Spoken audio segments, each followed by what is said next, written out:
6:16. Welcome back, everyone, as we take another live look at a growing memorial near Annunciation Catholic Church in Minneapolis. Less than 24 hours after tragedy struck during a back-to-school mass. 2 kids shot and killed, 17 others injured, families broken, and lives changed forever. Truly an unthinkable tragedy. And with even more students headed back to school next week, this is weighing heavily on many families this morning. Sarah Benson from People Incorporated Mental Health Services is joining us now. Good morning, Sarah. Good morning.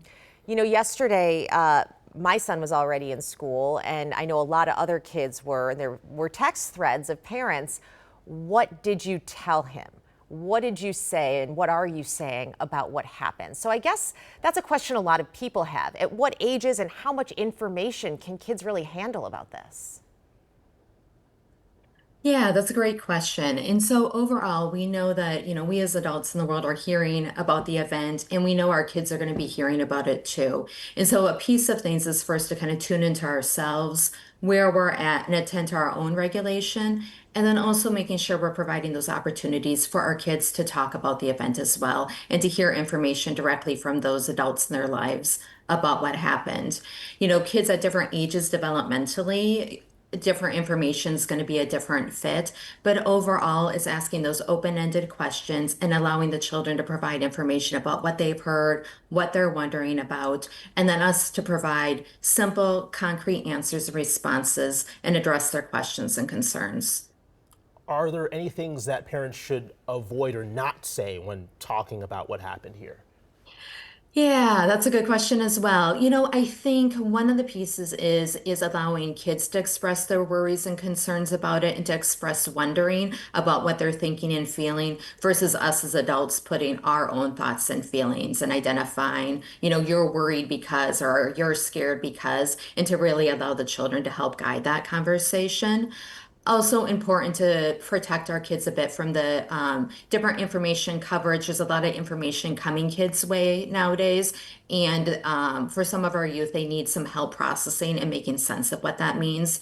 So being mindful of that as well. Sarah, I think that's such a good point you make, not letting our own fears and our own trauma around this impact, not putting that onto our kids. At what point should you worry if you're seeing actions from your kids?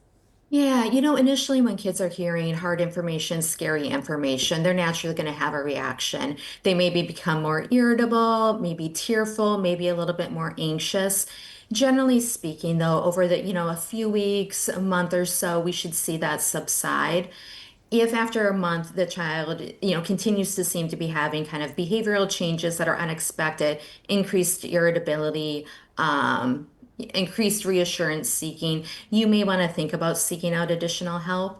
And also really want to emphasize, trusting your instincts as a parent. It's always okay to ask, always okay to seek out an opinion on whether your child needs additional support as well.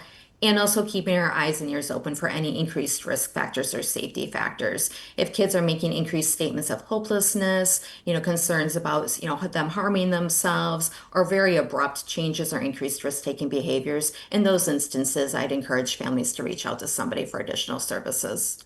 All right, Sarah Benson from People Incorporated Mental Health Services. Thank you so much. Really good advice there for parents. And you can find all of this information on KARE11.com.